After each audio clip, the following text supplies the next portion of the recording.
Hello hockey fans, and welcome to a new potential series on this channel I like to call Forgotten Franchises, the show where we explore notable pro hockey teams from across the sport that have been lost to the history books, either due to folding, relocation, or becoming defunct. In today's debut episode, we're going to be taking a look at the first defunct franchise in NHL history. So join me as we explore the rise and fall of the Montreal Wanderers.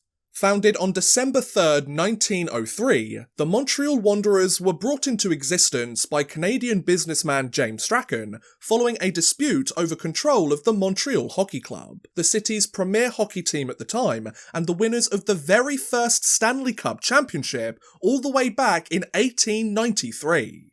Though Strachan's new side would become the longest tenured and the most successful club to use the Wanderers moniker, the nickname had previously been held by a number of hockey teams in years prior, including a participant in the 1884 Montreal Winter Carnival Hockey Tournament, an independent challenge team in 1893, a member of the Independent Amateur Hockey League in 1895, as well as a team in the Cyclist Interclub Hockey League in 1897. So yeah, the name was pretty popular at the time.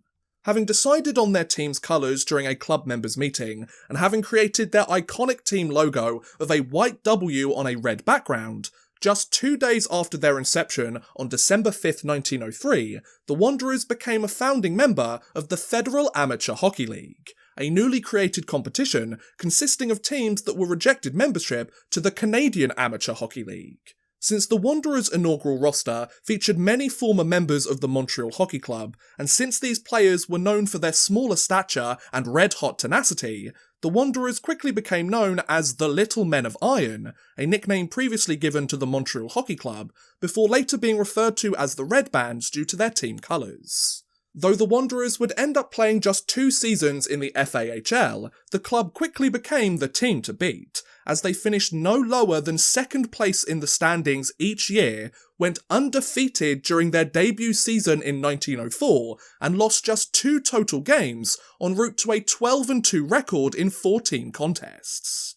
Having left the FAHL after the 1905 season, and having joined the Eastern Canada Amateur Hockey Association in 1906, the Wanderers would continue to see great success against their contemporaries. Led by several future Hall of Famers such as Moose Johnson, Ernie Russell and Lester Patrick, the Wanderers finished first place in the league standings 3 times in 4 seasons between 1906 and 1911, en route to an impressive 36-6 record in 42 games. Not only did they dominate the regular season, the Wanderers also became a perennial Stanley Cup contender during this span. Though they were forced to forfeit their first challenge against the Ottawa Silver Sevens in 1904, this debut series would begin a bitter rivalry between the 2 neighbouring cities that would last for the rest of the decade. In fact, Montreal and Ottawa were so evenly matched and so far ahead of the competition that the 2 sides would hold on to the cup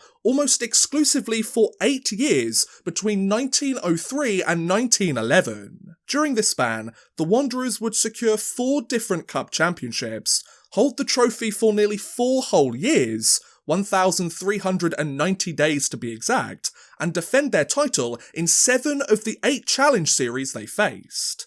So during their first 7 years of existence, the Montreal Wanderers had either won the cup or defended their title in 10 of their first 12 attempts. Now that's a dynasty, folks.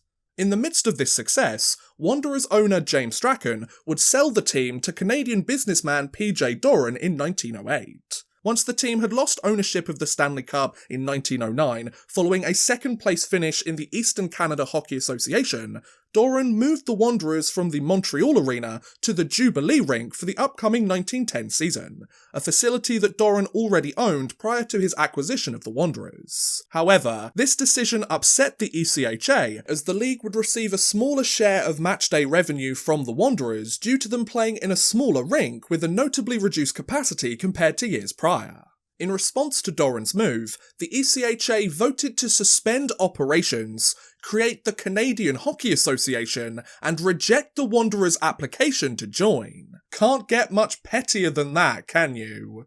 Since they had been kicked out of their league and with no option to return, a representative from the Wanderers quickly met with Ambrose O'Brien, an Ontarian businessman who owned a number of hockey teams, including the Montreal Canadiens, known as Les Canadiens at the time, and the Renfrew Creamery Kings, later known as the Montreal Millionaires. Since the Creamery Kings had also been rejected from the CHA, the representative suggested that O'Brien and his 4 hockey teams should join forces with the Wanderers to form a new league of their own.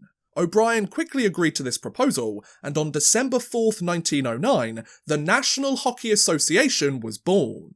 Interestingly, the CHA would be forced to fold the following month in January 1910, and a pair of their teams would end up joining the NHA for their first season. I guess the CHA should have let them join after all, eh, folks? Having partnered with O'Brien's hockey empire, the Wanderers' tenure in the NHA would get off to a great start. Finishing the 1910 season as the best team in the league, the Wanderers would not only clinch the O'Brien Trophy as NHA champions, they would regain ownership of the Stanley Cup from their rival Ottawa Senators, and hold on to the trophy for the rest of the year after besting a team from Kitchener, Ontario, who challenged them for the cup.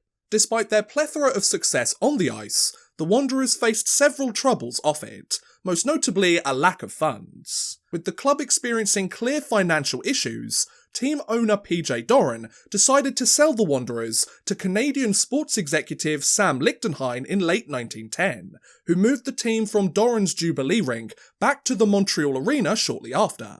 However, though the Wanderers would be run under new management, Montreal would struggle to sustain their early success. In fact, in the 7 years after their O'Brien Trophy win, the Wanderers would post a losing record on 4 separate occasions, and finish at least 3rd place in the standings just 3 times, en route to a 73-77 record in 150 NHA games. A big reason for this decline was due to Lichtenhein struggling to ice a full, competitive roster once World War I broke out in 1914, since many of his skaters would be called to enlist in the army and sent to fight overseas. Of course, the enlistment of players to aid the war effort affected every NHA team in some shape or form, but it must have been difficult to generate sustained success if all of your best players have to leave at a moment's notice and might never return in the months or years that follow. After registering an abysmal 5-15 record during the 1916-17 season, and with the NHA transitioning into the newly formed National Hockey League, the Wanderers were eager to use this reformation as an opportunity to hit the reset button and get back to their winning ways of seasons past. Unfortunately though, thanks to unforeseen circumstances and some pretty rotten luck, the Wanderers would soon face its demise. As the puck was dropped on the 1917-18 season and the NHL's debut year of operations began, the Montreal Wanderers looked to make a fresh start, bounce back after several disappointing seasons, and recapture their championship-winning glory of years past. Though they were coached by future Hall of Famer Art Ross, and featured several notable players such as Harry Hyland, Dave Ritchie and Bert Lindsay, the Wanderers would struggle out of the gate, as they posted a 1-3 record during their first 4 contests, with their lone win coming against the Toronto Hockey Club during each team's debut game in the league. Since the Wanderers were clearly struggling on the ice, the team faced great difficulty with their matchday attendance. Despite playing in a 7,000-seat arena, and despite allowing free admission to military personnel and their families, the Wanderers could only pull in 700 fans a game, just 10% of their capacity. With the team facing serious issues both on and off the ice, Wanderers owner Sam Lichtenhein threatened to withdraw his team from the NHL unless the other league owners agreed to send him some extra players that could help the Wanderers turn the tide and therefore put more fans in the stands. This lack of star power had been exacerbated by Montreal losing notable scorers Sprague and Odie Cleghorn before the season began, and electing to pursue goaltender Hap Holmes over emerging superstar Joe Malone. Though the NHL's owners had planned a meeting to deal with the situation, disaster struck before the talks could be held. On January 2nd, 1918, the Montreal Arena, home to both the Wanderers and the Montreal Canadiens at the time, caught fire around midday somewhere above the locker room and below the office of the Secretary-Treasurer. Though the arena's two tenants were scheduled to face off later that day, thankfully, the west end of the arena was empty of patrons when the fire started, and no one was injured as a result of the blaze, save for a single spectator who supposedly slipped and broke his leg on the sidewalk outside. In fact, it is said that the only people inside the building were the arena's superintendent, a long-time employee, and members of his family, all of whom made it out safely. Though there were no casualties from the event, and though the fire is said to have started due to faulty wiring within the building, the Montreal Arena would burn to the ground, leaving both the Wanderers and the Canadiens homeless. While the Canadiens would play the rest of their season at Montreal's Jubilee rink, Wanderers owner Sam Lichtenhein refused to relocate his team to their former home, since the Jubilee was located in the French-speaking part of the town, while the Wanderers had identified more with Montreal's English-speaking population. After all, the team had struggled to pull in spectators before the fire. How many of those fans would have been willing to travel to the French side of town to do the same? Though the Ice Arena in Hamilton also offered to provide a new home for the Wanderers, Lichtenhein scoffed at the idea of moving his team outside of Montreal and doubled down on his refusal to return to the Jubilee. Having declined to relocate elsewhere, and since his club had been struggling to survive well before the fire broke out, Lichtenhein requested that the league's owners support his team in their time of need, as he again demanded that they provide the Wanderers with some extra players to help improve their on-ice play while he figured out the team's various off-ice issues. After all, Lichtenhein claimed that he had lost over $30,000 due to the fire, which is the equivalent of over $500,000 today. That's a huge chunk of money for a team that's already struggling financially. Unfortunately for Lichtenhein and the Wanderers, their demands would not be met, as the other owners refused to provide any assistance to their fellow club.